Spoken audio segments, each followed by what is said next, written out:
Hey everybody, this is Father Scott from St. Peter's Episcopal Church in Dartmouth.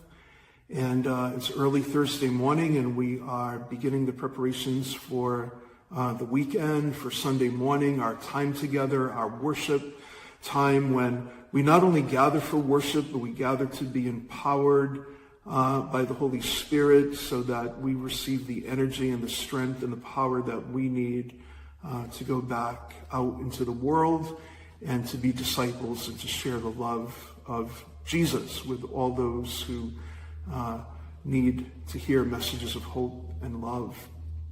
Many of you know that I am not only the rector here at St. Peter's, but I'm also the chaplain at UMass Dartmouth, the Episcopal chaplain. And about a year ago, I had the opportunity to meet two young women who are graduate students, and they are from Iran.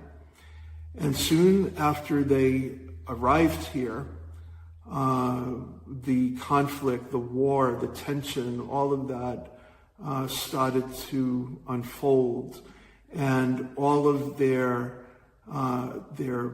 access to money in Iran and access to their financial resources all froze. Over the last year, so many community partners and people with caring and loving hearts in the community have been so generous, trying to help these two Iranian students in whatever way they can. There are going to be some opportunities coming up, and we'll put those on our social media about a potential fundraiser sometime in June. And right now, the immediate need is food. So if you're able to bring in food cards, gift cards from some of those stores on Route 6 where they can get access to those stores through public transportation. So we're thinking Walmart, Target, Aldi's.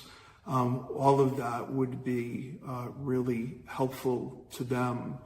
And we invite you, if you're in one of those stores, if you're able to get a gift card, it doesn't have to be for a large amount of money, $10, $20, like all of that will be really, really helpful. And we'll gather those cards here and we'll be able to get them to them. This Sunday, we have the opportunity to come together for our 10 o'clock Mass, and we will hear a little bit more about their story, about their situation, but we'll also learn about potential ways that we will be able to help even more. So we encourage you, for those of you who have helped, to allow that generosity to continue to unfold. And if you haven't had the opportunity to help, we invite you to be able to do so. You don't have to be a member of St. Peter's to help. So if you live out here on the South Coast in Dartmouth and Westport and New Bedford, and you feel called to help in some way, please reach out to us. There's a movement out there these days, and it's a movement that portrays a way of life that is very different from what we believe. There's a way of life, a movement out there that says it's okay to cast people aside because of how they look or who they love or because of the color of their skin or their gender identity. There's a way of life out there that says it's okay to hate people, to hate Muslims, LGBT people, immigrants.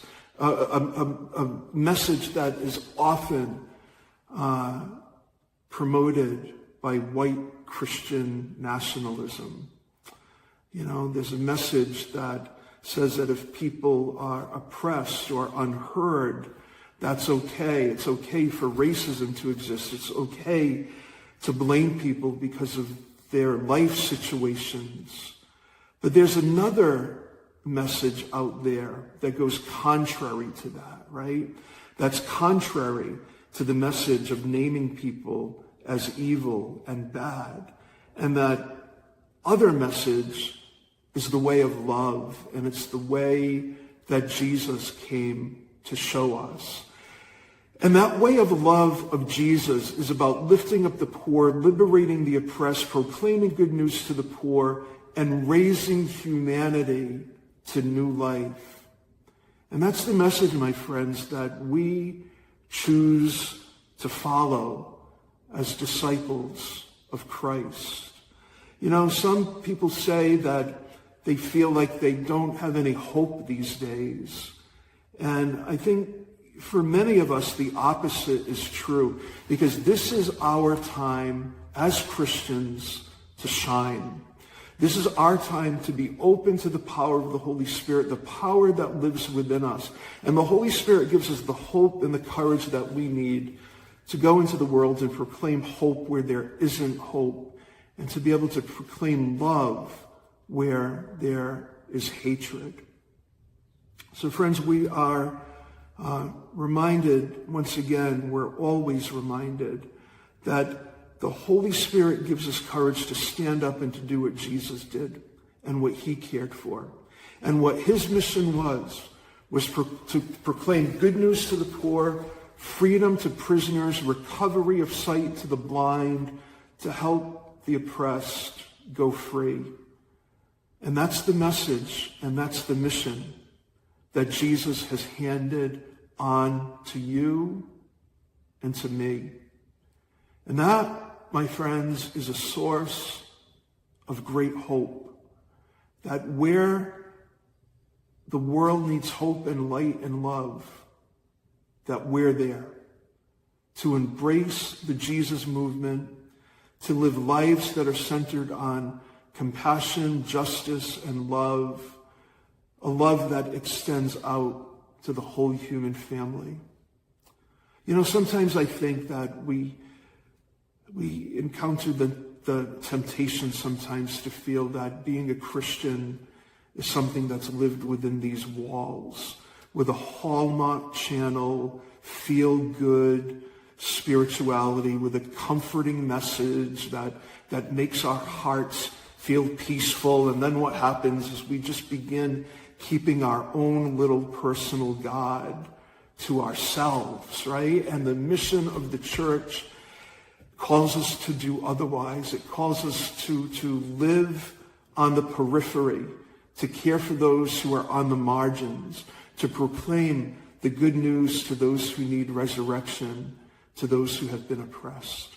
So we invite you into our mission. We may not be able to fix all the problems of the world, but this church community, St. Peter's, always, always, always stands as a beacon of hope in the community and in the world, that we always, as best we can, take a stand for Jesus and his way of life and his way of love. So we invite you, join us Sunday at 10 o'clock and learn more of how you can help.